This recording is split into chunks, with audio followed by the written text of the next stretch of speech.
Você vai ouvir agora uma mensagem nos encontros de paz e vida com o pastor Joahide Palharim.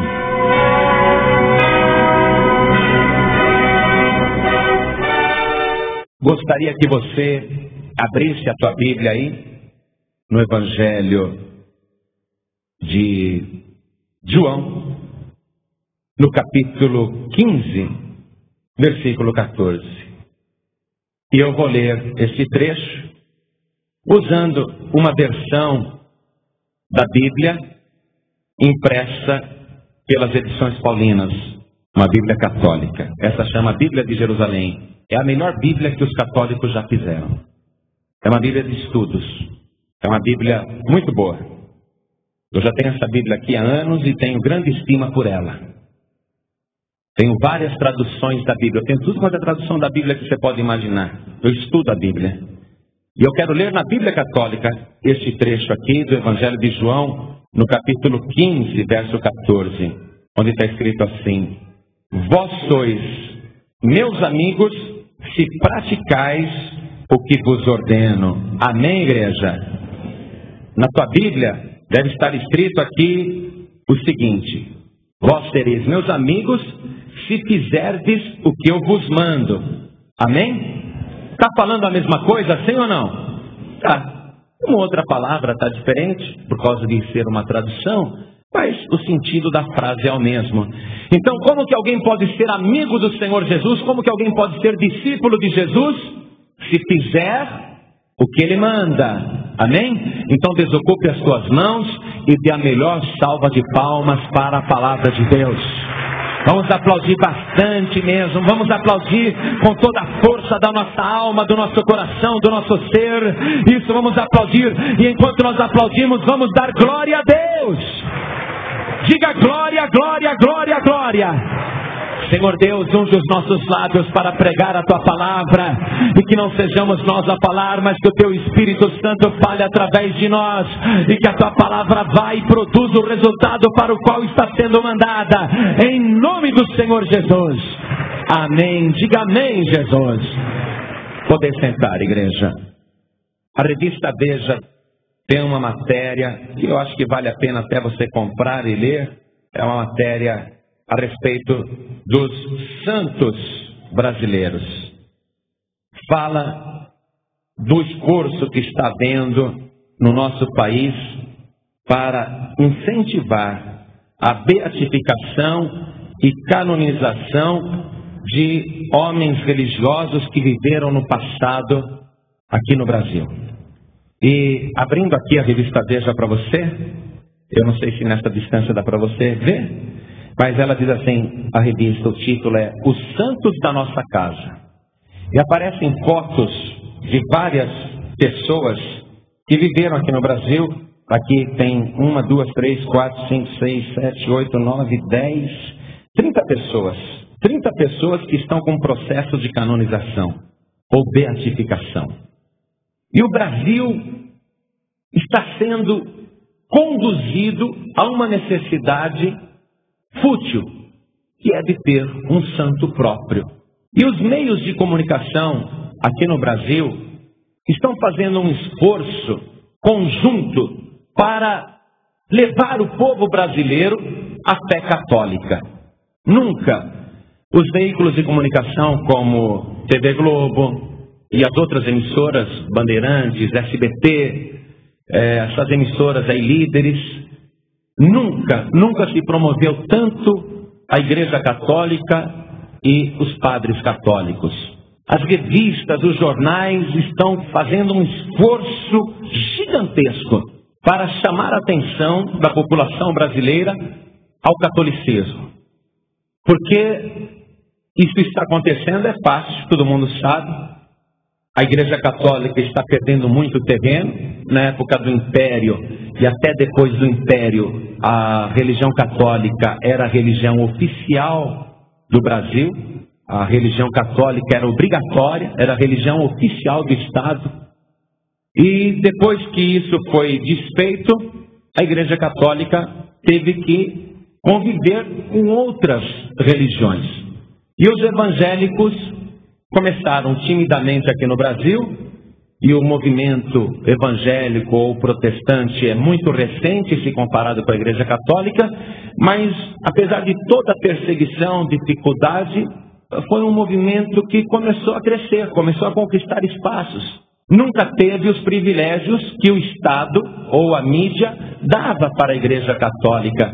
Por exemplo, a maior dificuldade que nós temos e sempre tivemos é de abrir igreja. Mas toda a Igreja Católica está sempre no ponto principal da cidade, na melhor praça da cidade, na melhor localização. O terreno é doado, o material é doado, faz-se a igreja ali. Então, os evangélicos, protestantes no Brasil nunca tiveram essa facilidade. Pelo contrário, a perseguição sempre foi muito grande. Então, existe muita perseguição contra os evangélicos, principalmente. Mas, apesar de toda essa luta, o que está acontecendo com o Brasil? Um avivamento espiritual poderoso. Algo está acontecendo nessa nação que está modificando o comportamento espiritual do nosso povo. O nosso povo que sempre foi católico e nem sabia por que era católico, está agora ouvindo o Evangelho de uma maneira como nunca ouviu antes. E as notícias das coisas que estão acontecendo aqui no Brasil, esse grande avivamento, está sendo divulgada no mundo todo. Todos os países do mundo comentam a transformação pela qual o Brasil está passando. A verdade é que hoje está muito na moda até falar que é evangélico. Os artistas, os jogadores, os políticos, quantos deputados evangélicos em Brasília, quantos vereadores, e assim vai. Quer dizer, o que está acontecendo no Brasil é uma coisa assustadora para eles. Aqueles que mantinham o controle da população, mantinham o povo amarrado nas trevas, na mentira, no engano, eles estão vendo o povo se libertar. E desesperadamente eles querem fazer alguma coisa para manter o povo naquele jugo espiritual que durava séculos. Que mantinha o povo preso num pensamento religioso que não tem nada, absolutamente nada a ver com a Bíblia Sagrada. Eles estão perdendo o povo, estão perdendo terreno, e agora toda a mídia, a pedido dos próprios cardeais do Brasil, estão fazendo um esforço para tentar dar uma vida nova ao catolicismo, tentar fazer o catolicismo reagir, chamar a atenção do povo para o catolicismo.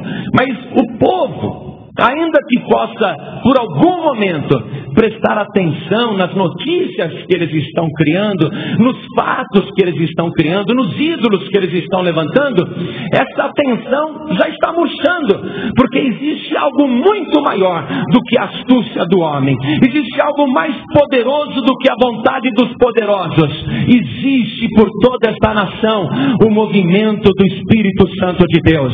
O vento do Espírito está soprando nos quatro cantos do Brasil, e o povo está sendo chamado para o maior avivamento da história que o Brasil já teve. Isso está sendo notícia no mundo todo. Quando se fala de avivamento espiritual, opa, é no Brasil. Ah, é para o Brasil. Os estrangeiros querem vir aqui, os estrangeiros querem ver o que está acontecendo. E é realmente algo tremendo. Olha, essa matéria traz aqui a apresentação de novos santos, para ver se o povo se identifica com alguns aqui e começa a adorar, né? Para ver se consegue criar mais fé no catolicismo. Então eles divulgam, eles se esforçam, e sempre que eles podem, dão uma cutucada nos evangélicos. Você já viu alguma matéria falar bem dos evangélicos? Nunca. Eu só vejo falando mal. É sempre matéria tendenciosa. E eu escrevi hoje para a revista Veja. Eu mandei uma carta para eles, se eles vão publicar, não sei, será que eles vão ter coragem de publicar? Mas eu mandei, porque eu li um trecho aqui, que eu logo vi a intenção. Quero mencionar para vocês esse trecho também, porque é altamente tendencioso, é para jogar o povo contra os evangélicos. Olha o que diz aqui o trecho, né? Os evangélicos nem admitem o culto a Maria, muito menos sua virgindade. Preste atenção que eu vou ler outra vez esse trecho. Está aqui no meio da matéria, hein? Os católicos estão lendo, ai meu santinho, minha santinha, ai que legal. Aí quando chega aqui eles falam, olha, os evangélicos não gostam da Maria e nem admitem que a virgindade da Maria. Aí o católico eu falo, que hereges. Nunca vou botar o meu pé numa igreja evangélica. Olha a frase, preste atenção. Os evangélicos nem admitem o culto a Maria, muito menos sua virgindade. Os católicos ficam arrepiados.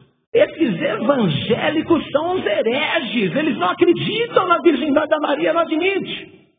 Nunca vou entrar numa igreja evangélica. Quer dizer, são artimanhas para manter o povo afastado das nossas igrejas. Então, eu mandei uma carta para a revista Veja falando sobre isso e comentei algumas coisas que eu também vou comentar com vocês. Muito bem. Primeiro assunto, a virgindade da Maria.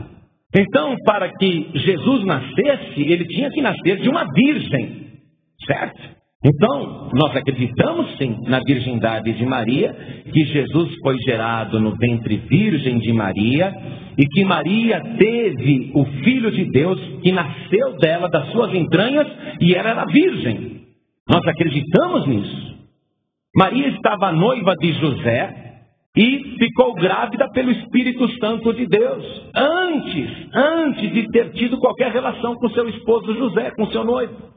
Então, Maria, virgem, ela concebeu pelo Espírito Santo de Deus e deu à luz sendo virgem.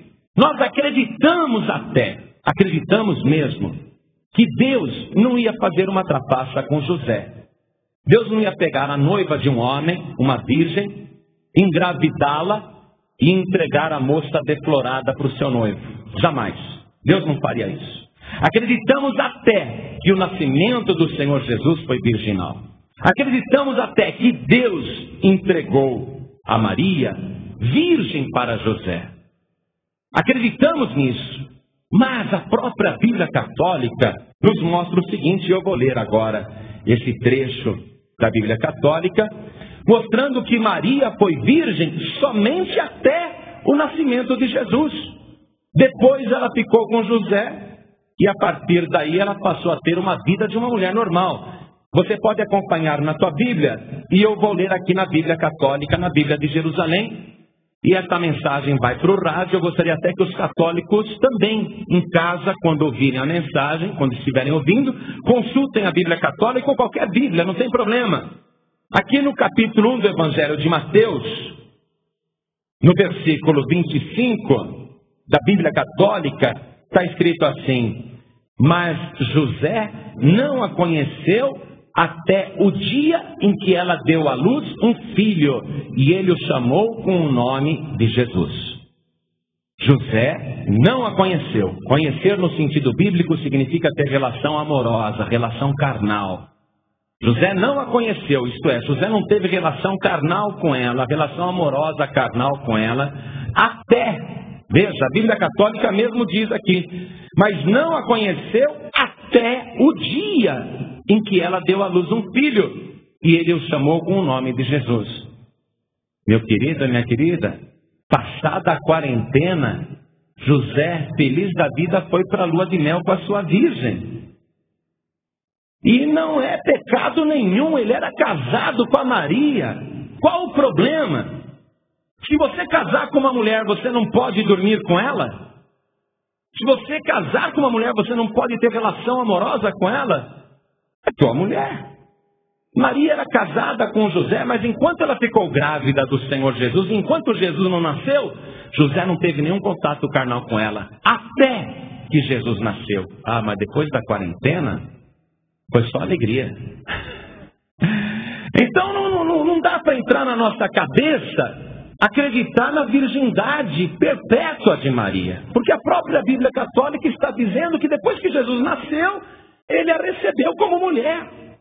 Igreja, me responde o seguinte: se uma mulher tiver relação sexual com um homem, uma relação completa, ela continua sendo virgem, mesmo que não engravide? Ela continua sendo virgem? Não. Porque teve uma relação sexual com um homem. O que caracteriza uma virgem é não ter contato nenhum com homem. Opa, peraí, eu sou virgem, sou pura, nunca tive nada, não conheço homem nenhum, nunca tive nada com homem nenhum. E José não teve nada com ela até até diz a Bíblia Católica, que Jesus nasceu. Então, a partir daí, acabou essa história de virgindade. Tanto é verdade que José e Maria passaram a ter uma vida conjugal saudável, normal, é que José e Maria tiveram juntos vários filhos. E a própria Bíblia Católica menciona este fato, que eles tiveram muitos filhos, e dá até os nomes desses filhos. Veja comigo, aqui no Evangelho de Mateus, você pode acompanhar pela sua Bíblia, eu vou ler aqui pela Bíblia Católica, no Evangelho de Mateus, capítulo 13, eu vou ler a partir do versículo 54. Eu estou na Bíblia Católica, a Bíblia de Jerusalém. Aqui fala que um dia Jesus voltou a Nazaré, a cidade onde ele foi criado. Ele voltou lá em Nazaré para pregar. E aquele povo de Nazaré conhecia Jesus e a sua família. E você vai ouvir agora o testemunho dos vizinhos de Jesus, dos vizinhos de Maria, dos vizinhos de José, pessoas que conheciam aquela família e que a Bíblia Católica nos conta aqui. Veja o que diz a partir do versículo 54. E Jesus, dirigindo-se para a sua pátria, pôs-se a ensinar as pessoas que estavam na sinagoga, de tal sorte que elas se maravilhavam e diziam: de onde lhe vem essa sabedoria e esses milagres? Não é ele o filho do carpinteiro? Não se chama a mãe dele Maria, e os seus irmãos Tiago, José, Simão e Judas? E as suas irmãs não vivem todas entre nós? De onde então lhe vêm todas essas coisas? Os habitantes de Nazaré conheciam intimamente a família de Jesus. E deu testemunho aqui. Nós conhecemos esse homem aí, como é que ele pode estar falando desse jeito, fazendo milagres? E o povo dizendo que ele é o Messias, o Filho de Deus, o Cristo. Como que pode ser? Ele não é filho do carpinteiro, ele não é filho da Maria, ele não tem 4 irmãos. E ainda dão os nomes, Tiago, José, Simão e Judas. Ele não tem 4 irmãos. E as suas irmãs não vivem todas entre nós. Quer dizer que Maria e José tiveram várias filhas, que a Bíblia não dá os nomes, mas que menciona que todas elas viviam ali em Nazaré. Então, como que uma mulher casada com um homem, que tem 4 filhos homens com ele, e um número grande de filhas, não sabemos quantas, como que esta mulher pode continuar sendo virgem? Eu não entendo a Igreja Católica querer se bater nisso, gente. Qual é o problema da Maria ter filho? Qual o problema dela ter marido e filhos com este marido? Qual o problema? Eu não entendo a Igreja Católica. Por que que eles querem tanto bater em cima dessa tecla, a virgindade? Cara, a mulher é virgem quando não tem contato com homem nenhum. Eu vou perguntar uma coisa para vocês. É possível, por exemplo, uma moça que não é mais virgem conhecer um rapaz, se apaixonar por ele? Aí o rapaz comenta com ela: olha, eu vou te respeitar até a lua de mel. E se na lua de mel descobrir que você não é mais virgem, eu separo. Certo? É aquele camarada que ele quer uma virgem na lua de mel. Ele botou na cabeça que ele quer uma virgem. Só que ela não é mais virgem. Aí ela fica apavorada. E agora, o que eu faço? Ela vai num cirurgião plástico e religa o ímen. Aí ela fica tranquila, fala: na lua de mel eu vou até sangrar. Ele não vai poder duvidar da minha virgindade. Eu pergunto para você, apesar da cirurgia plástica, ela é virgem? Não, porque o que caracteriza uma virgem é ela não ter contato com o homem. E Maria teve contato com José. E qual é o problema? Ela era casada com José. E ela teve muitos filhos com José. Qual é o problema? Então, a revista Veja vem e publica, no meio dessa matéria sobre santos, publica: os evangélicos nem admitem o culto a Maria, muito menos sua virgindade. Espera aí, nós admitimos o nascimento virginal do Senhor Jesus. Admitimos que a Virgem concebeu por obra e graça do Espírito Santo e que depois disso ela passou a ter uma vida conjugal normal. E não somos nós que estamos argumentando isso. Igreja, é a própria Bíblia católica. Amém? Qualquer católico pode abrir a Bíblia e conferir. Aqui estão os nomes dos irmãos do Senhor Jesus. Os padres podem chegar para você e falar, não era irmão, não, é primo. Mas que primo, coisa nenhuma. Irmãos, todo mundo sabe que Tiago era irmão de Jesus, que ele tinha quase autoridade de apóstolo, que fisicamente ele era muito parecido com Jesus, ambos puxaram fisicamente para Maria. Ora, todo mundo sabe que Jesus tinha irmãos e irmãs, não era primo, coisa nenhuma. Igreja, por que o nosso país, a nossa nação, precisa desses santos aqui, sem menosprezar, sem querer humilhar, mas dá uma olhada na cara dessas pessoas, pelo amor de Deus. O José de Anchieta, que fundou a nossa cidade de São Paulo, quando chegou o primeiro navio holandês na praia do Rio de Janeiro, e tinha um pastor protestante lá dentro, José de Anchieta deu ordem para os índios, matem esse herege. E os índios pegaram o pastor holandês, o pastor protestante, o primeiro pastor que chegou nas praias brasileiras. Os índios começaram a afogar ele ali na praia, na água do mar. Mas como o homem não morria afogado, o José de Anchieta perdeu a cabeça. Ele entrou dentro da água e falou, seus incompetentes, eu vou ensinar vocês como é que mata, olha como é que afoga. Botou a cabeça do primeiro pastor que chegou no Brasil, botou dentro da água, ele matou com as próprias mãos. E o padre José de Anchieta já foi beatificado, é o primeiro passo para ele ser o santo brasileiro. O sangue de Jesus tem poder.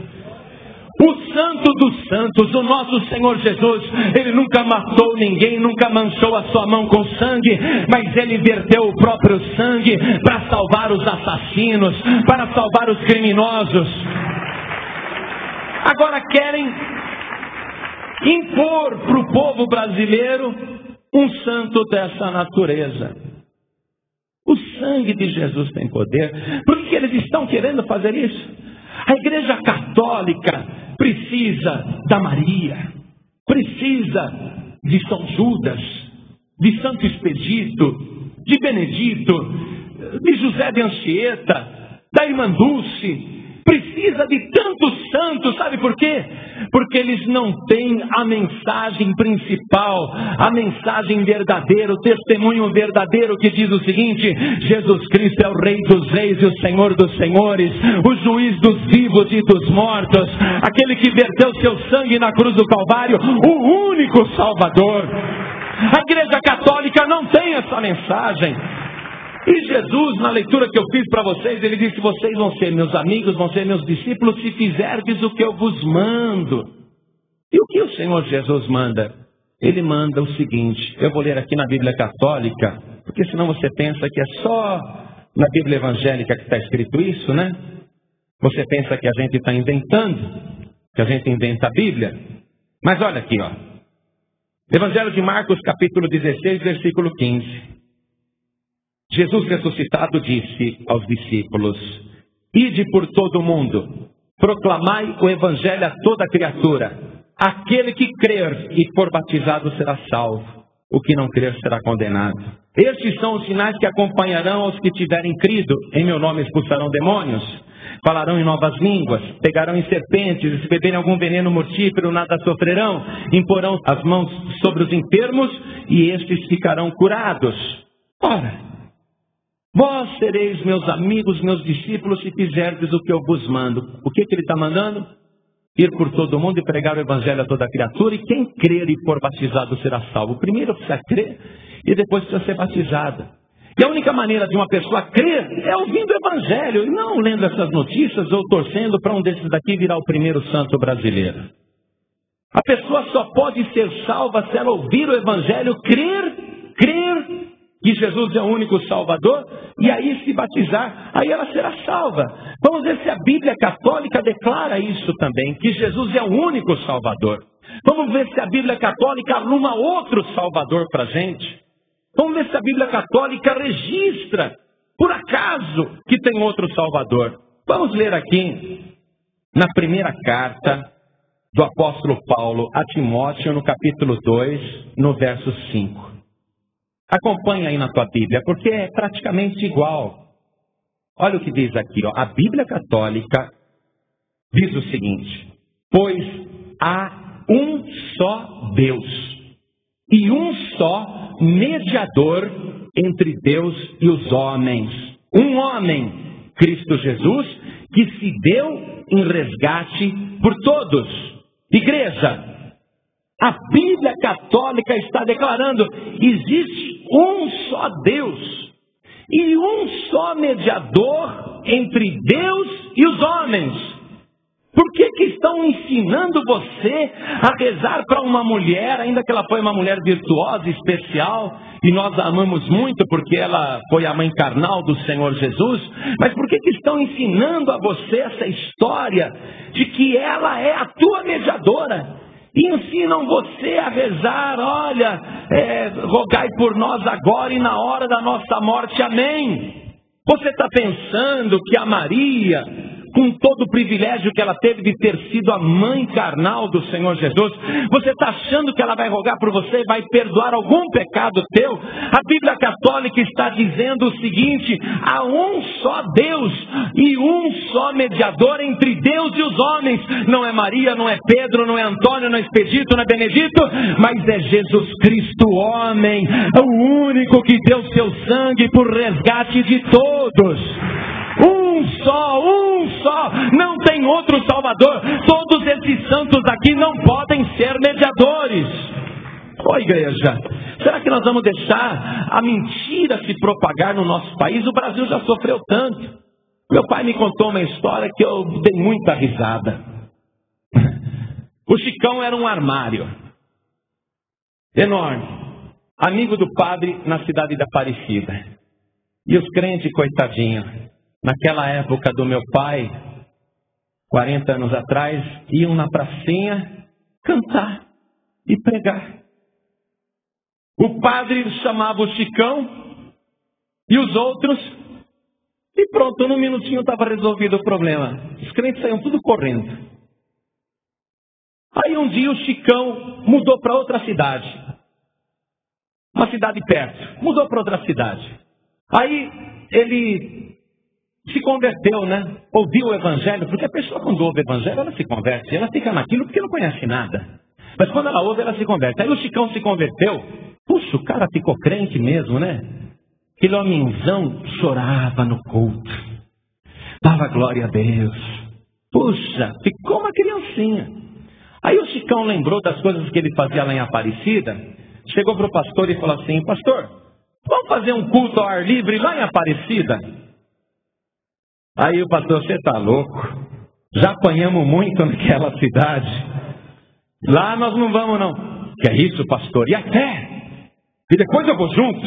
Aí o pastor olhou para aquele armário, falou: vale a pena ver o que vai acontecer. Então vamos. E foram lá os irmãozinhos e o Chicão juntos. E começaram a cantar na praça, o pastor pregando. Ah, não deu outro. O padre veio com os marianos, veio com o pessoal lá.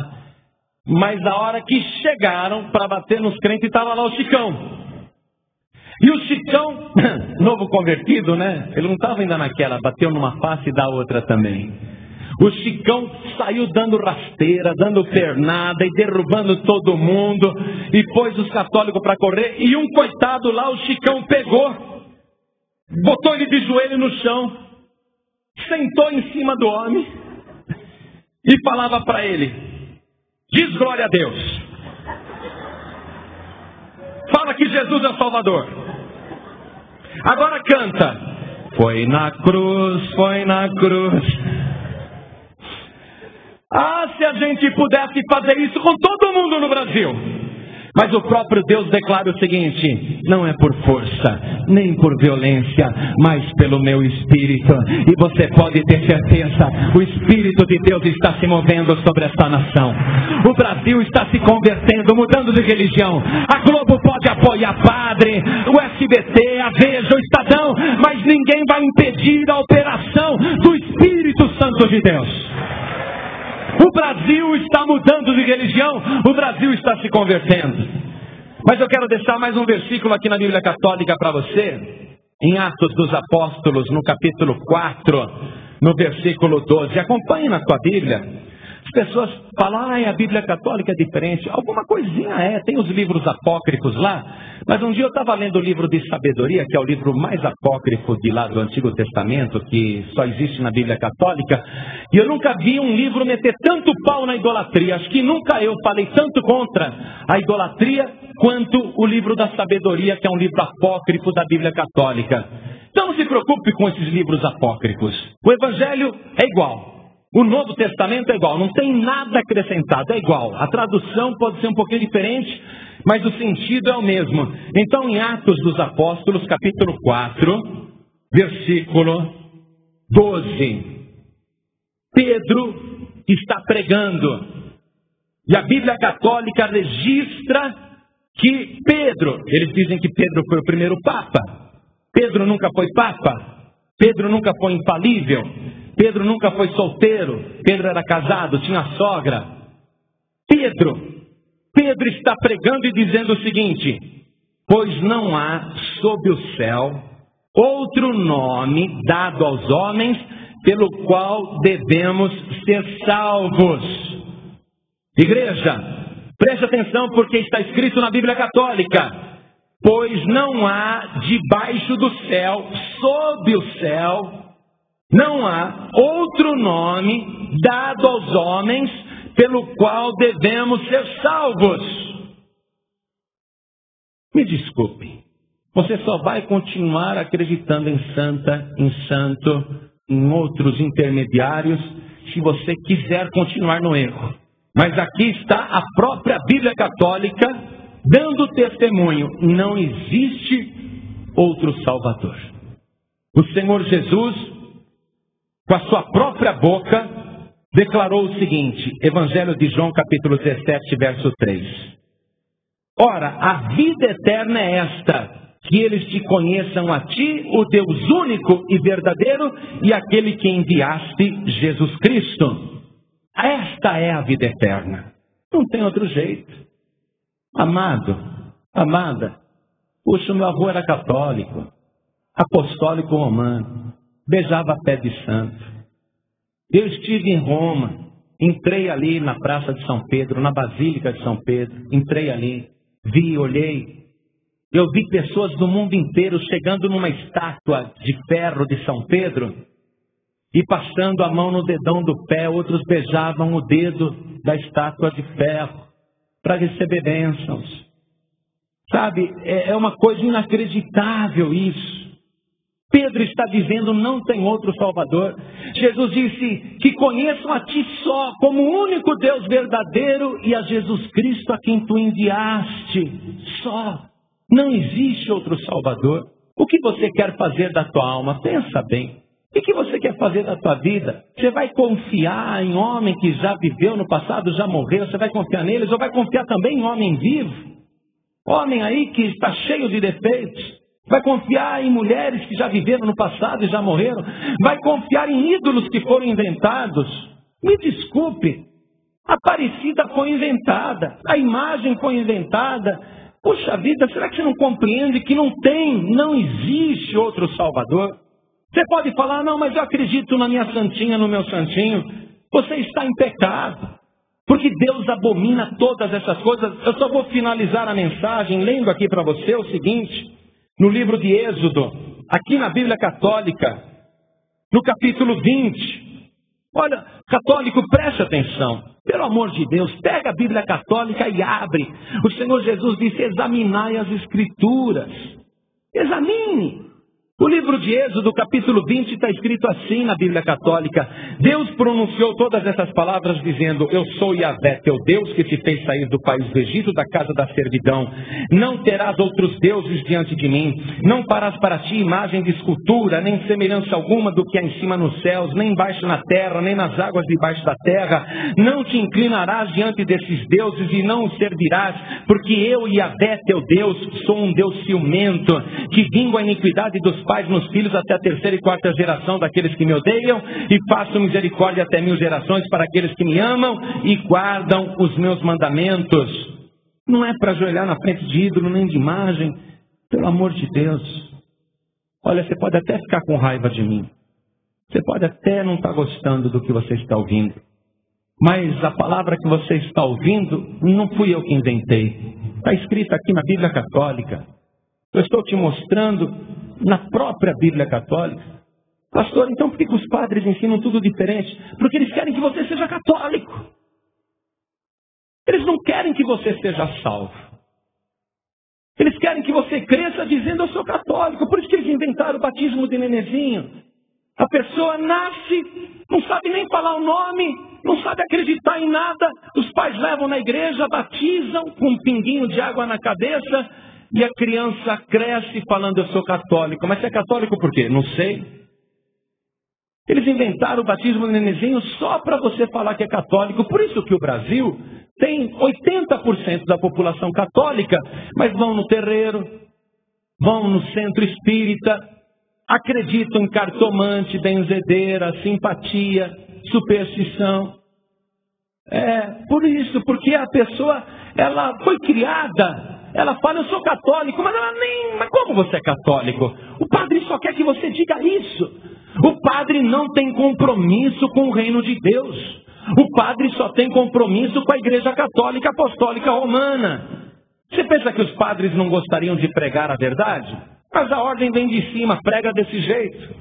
Há um documento na Biblioteca Nacional de Paris, onde os cardeais escreveram para o Papa e lhe aconselharam: Papa, não permita que a Bíblia seja pregada nas igrejas católicas, porque os ensinamentos do livro santo contradizem o que nós ensinamos na igreja católica. Então vamos dar trechinhos para as pessoas lerem, escritos em papel.